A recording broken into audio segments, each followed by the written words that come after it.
Sir, തദ്ദേശ സ്വയംഭരണ സ്ഥാപനങ്ങൾക്ക് ഈ സർക്കാർ ഇതുവരെ നൽകിയത് 38,339 കോടി രൂപയാണ്.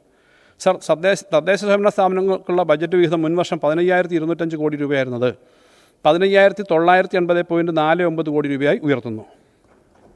സർ, ഇതിൽ ജനറൽ പർപ്പസ് ഫണ്ടായി 2,577 കോടി രൂപ, മെയിൻ്റനൻസ് ഗ്രാൻഡ് 4,188 കോടി രൂപയും വകയിരുത്തുന്നു. പദ്ധതി വിഹിതം 27.5% നിന്നും 28% ഉയർത്തുന്നു. സർ, സംസ്ഥാനത്തെ 4,27,736 ഭവനരഹിതർക്ക് ലൈഫ് പദ്ധതി വഴി വീട് വെച്ച് നൽകി. 1,11,306 വീടുകൾ പൂർത്തീകരണ ഘട്ടത്തിലാണ്. അതായത് 5,39,042 കുടുംബങ്ങളാണ് സാർ അടച്ചുറപ്പുള്ള ഭവനങ്ങളുടെ ഉടമയാകുന്നത്.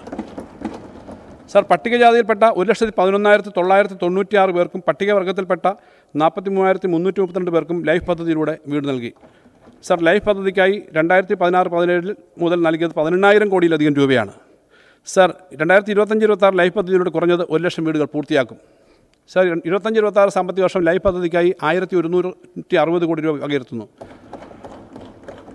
സാർ, രാജ്യത്ത് കഴിഞ്ഞ 3 വർഷമായി ഏറ്റവും കൂടുതൽ സൗജന്യ ചികിത്സ നൽകുന്ന സംസ്ഥാനം കേരളമാണ്. 3.5 വർഷം കൊണ്ട് 25.17 ലക്ഷം ആകെ 6,788 കോടിയുടെ സൗജന്യ ചികിത്സയാണ് സാർ ഈ സർക്കാർ നടപ്പിലാക്കിയത്.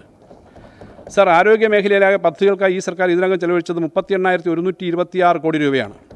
സാർ, 25-26 വർഷം ആരോഗ്യ മേഖലയ്ക്ക് 10,431.73 കോടി രൂപ വകയിരുത്തുകയാണ് സാർ. സാർ, സംസ്ഥാനത്തെ 42 ലക്ഷം കുടുംബങ്ങൾക്ക് പ്രതിവർഷം 5 ലക്ഷം രൂപ വരെ സൗജന്യ ചികിത്സ നൽകുന്ന കാരുണ്യ ആരോഗ്യ സുരക്ഷാ പദ്ധതിക്ക് ഈ സർക്കാർ ഇതിനകം നൽകിയത് 3,967.3 കോടി രൂപയാണ്. പ്രതിവർഷം 1,300 കോടിയിലധികമാണ് സാർ. സാർ, ബജറ്റിൽ നീക്കിവെക്കുന്ന തുകയേക്കാൾ അധികരിച്ച തുകയാണ് ഓരോ വർഷവും കാരുണ്യ പദ്ധതിക്ക് നൽകുന്നത്. സർ, 25-26 കാരുണ്യ ആരോഗ്യ സുരക്ഷാ പദ്ധതിക്കായി ആദ്യഘട്ടമായി 700 കോടി രൂപ അനുവദിക്കുന്നു. സർ, സംസ്ഥാനത്ത് കഴിഞ്ഞ 3 വർഷത്തിനിടയിൽ 12.74 ലക്ഷം വൈദ്യുതി കണക്ഷനുകളാണ് നൽകിയത്. കഴിഞ്ഞ 8.5 വർഷമായി കേരളത്തിൽ പവർ കട്ട് ഉണ്ടായിട്ടില്ല സർ.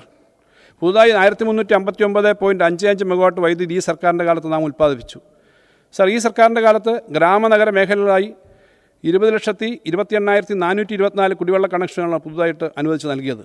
സർ, 3 വർഷം കൊണ്ട് 1,80,887 കുടുംബങ്ങൾക്ക് സംസ്ഥാനത്ത് പട്ടയം വിതരണം ചെയ്തു. കഴിഞ്ഞ 1.5 വർഷം കൊണ്ട് സംസ്ഥാനത്തെ 5.58 ലക്ഷം ഹെക്ടർ ഭൂമി ഡിജിറ്റൽ സർവേയിലൂടെ അളന്ന് തിട്ടപ്പെടുത്തി. സർ, രാജ്യത്തെ പല സംസ്ഥാനങ്ങളും ഈ സംവിധാനം മനസ്സിലാക്കുന്നതിനും പഠിക്കുന്നതിനുമായി കേരളത്തിലേക്ക് എത്തി.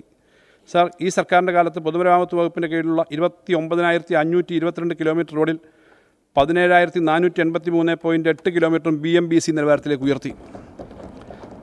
സർ, 100-ലധികം പാലങ്ങൾ നിർമ്മിച്ചു. 180ഓളം പാലങ്ങൾ ഉടൻ പൂർത്തീകരിക്കാൻ പോകുന്നു.